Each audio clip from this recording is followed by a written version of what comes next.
हिंदू धर्मात राजकारण केलं नाही. सगळ्यांना एका ठिकाणी यावं लागेल ना.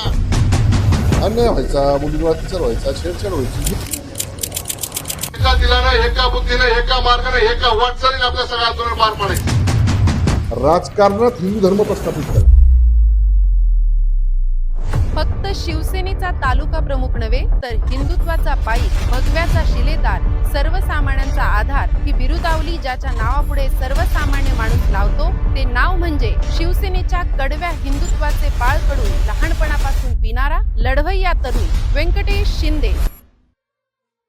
शिवसेनेची बांधिलकी ही सत्तेशी नसून जनतेशी आहे. परंतु उपोषण सुरू ठेवण्याची संबंधित ठेकेदारावर कारवाई करावी आणि बेमुदत उपोषण सुरू करावे, शिवसेना तालुकाध्यक्ष व्यंकटेश शिंदे यांनी दिला. तर ही गोष्ट सुरू होते जेव्हा शिवसेना प्रमुख बाळासाहेब ठाकरे यांच्या निधनानंतर हिंदुत्वाचं छत्र हरवते आणि महाराष्ट्रातील तरुण व देशातील हिंदू पोरका होतो.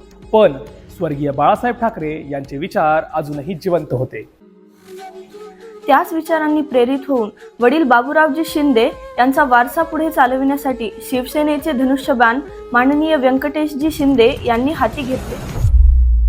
त्यांनी वयाच्या विशीत समाजकार्याचा वसा हाती घेतला. जातीपातीत विभागलेल्या 18 पगड जातीतील तरुणांना भगव्याच्या छत्राखाली एकत्र आणले. देव, देश आणि धर्मासाठी लढणारे व्यंकटेश भैयांनी लव जिहाद सारख्या विळख्यातून शेकडो मुलींची सुटका केली. परळी शहरातील जनतेच्या नागरी समस्यांवर तोडगा काढण्यासाठी वेळोवेळी जन आंदोलने उभारली. लोकशाहीतील मोर्चे, उपोषण, शस्त्रही हाती घेऊन नागरिकांच्या समस्या सोडवण्याचे कार्य केले. बाप रे, अजूनही थरकाप येतो जेव्हा कोविडची आठवण होते. अशा काळात उल्लेखनीय कार्य करणाऱ्या कोविड योद्धा व्यंकटेशजी शिंदे यांची ही कथा आहे त्यांच्या परिचयाची. कारण कोविड महामारीच्या काळात महायज्ञ असेल किंवा नागरिकांसाठी घरपोच भोजन व्यवस्था ते लसीकरण शिबिर राबवणे, तसेच कोविड पूर्वी असलेल्या दुष्काळी परिस्थितीत परळीत पाणी पुरवठा करणे, प्रतिवर्षी नवरात्र महोत्सवाच्या माध्यमातून विविध स्पर्धेचं आयोजन करत हिंदू धर्मीय संस्कृतीचा प्रचार आणि प्रसार केला. विचार करा, तुम्ही वयाच्या विशीत आहात आणि तुमच्या समोर एक शेतमजूर बाप त्याच्या मुलीच्या लग्नासाठी पैसे नाहीत म्हणून स्वतःजवळील सर्व वस्तू विकायला निघतो. अशा वेळी तुम्ही काय केलं असतं?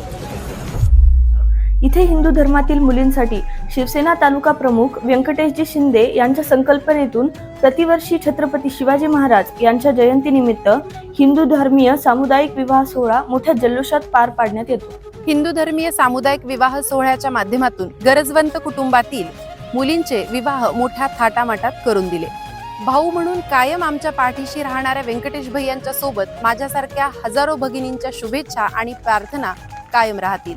तुळजा माता, माझी जिजाऊ माता, माझ्या अहिल्या माता, माझी भारत माता.